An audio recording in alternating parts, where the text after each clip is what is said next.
Welcome to Reva tasty kitchen. இன்றைக்கி நம்ம பார்க்க போகிற ரெசிபி என்னன்னு பார்த்தீங்கன்னா புளி தொகையல் பண்ண போகிறோம். இப்போ அதுக்கு தேவையான பொருள்லாம் பார்த்துடலாம்.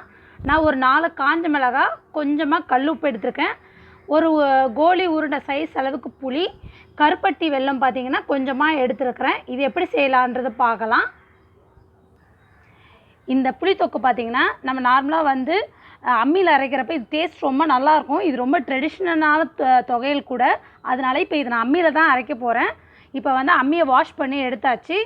இப்போ இதில் ஃபஸ்ட்டு நம்ம மிளகாய் வச்சு அரைச்சிடலாம்.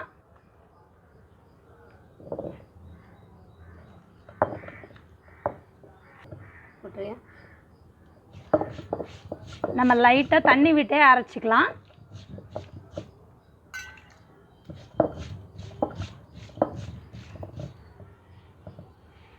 இப்போ புளியை வச்சு அரைச்சிடலாம். பாதி அரைபட்டுருச்சு காஞ்ச மிளகாய். இப்போ புளியை அரைச்சிடுவோம்.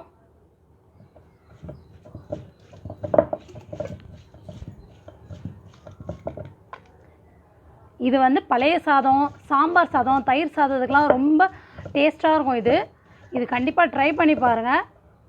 இதுக்கப்புறம் நெக்ஸ்ட்டு இதோட உப்பு ஆட் பண்ணிக்க போகிறோம் கொஞ்சமாக. அப்புறமேட்டு டேஸ்ட் பார்த்துட்டு கூட நம்ம வச்சுக்கலாம். இதில் நீங்கள் கல் உப்பு வச்சு அரைக்கிறப்ப அது நல்லா நைஸாக அரைபடும். இதை நீங்கள் மிக்ஸி ஜாரில் அரைக்கிறப்ப அந்த டேஸ்ட் நல்லா இருக்காது. அம்மியில் தான் இதோட டேஸ்ட்டே நல்லாயிருக்கும்.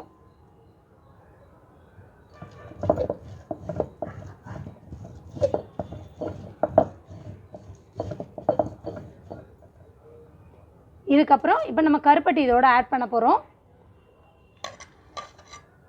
இதையும் அதோடு வச்சு அரைச்சிடலாம். என்னோடய சேனலை யாராவது சப்ஸ்கிரைப் பண்ணாமல் இருந்தீங்கன்னா சப்ஸ்கிரைப் பண்ணுங்கள். அது பக்கத்தில் இருக்க பெல் ஐக்கானை ப்ரெஸ் பண்ணுங்கள். அப்போ தான் நான் போடுற வீடியோஸ்லாம் உங்களுக்கு நோட்டிஃபிகேஷனோடு வரும்.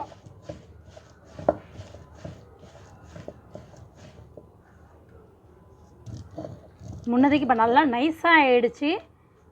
இது பார்த்திங்கன்னா பழைய சாதத்துக்கு சப்பாத்திக்கு இது செமையான காம்பினேஷன் கூட. இது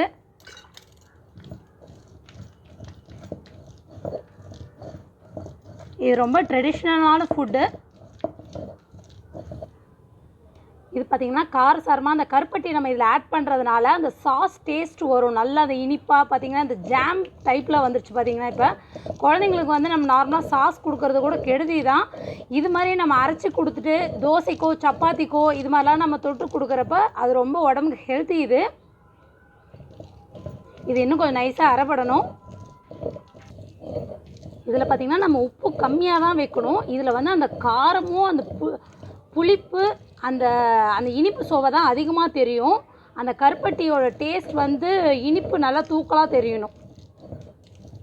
பார்த்திங்கன்னா நல்லா மையாகிடுச்சு. இன்னும் ஒரு 2 நிமிஷம் இதை அரைச்சா போதும். நல்லா ஜாம் மாதிரி ஆகிடுச்சு பாருங்கள். இது ஒன்ஸ் நீங்கள் ட்ரை பண்ணி பார்த்துட்டு குழந்தைங்களுக்கு கொடுக்குறப்ப அவங்க டேஸ்ட் பார்த்துட்டாங்கன்னா ரொம்ப பிடிச்சிரும். இந்த டிஷ்க்கு பார்த்திங்கன்னா கருப்பட்டி சேர்க்குறது தான் நல்லாயிருக்கும். நீங்கள் கருப்பட்டியை தவிர்த்து மீதி வெல்லம் வச்சா கூட இந்த அளவுக்கு அது டேஸ்ட் வராது. இப்போ பார்த்திங்கன்னா இது நல்லா நைஸாக அரைச்சாச்சு. இப்போ இதை வழித்து எடுத்துடலாம்.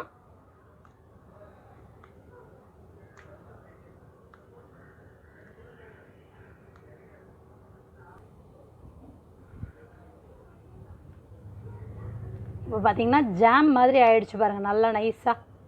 இப்போ நம்ம இதை ஒரு பவுலில் மாற்றிடலாம்.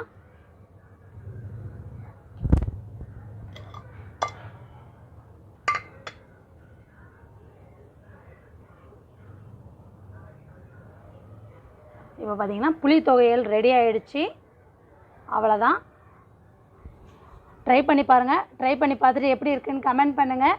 என்னோடய வீடியோவை லைக் பண்ணுங்கள். மறக்காமல் உங்கள் ஃப்ரெண்ட்ஸ்க்கு ஷேர் பண்ணுங்கள். தேங்க்ஸ் ஃபார் வாட்சிங்.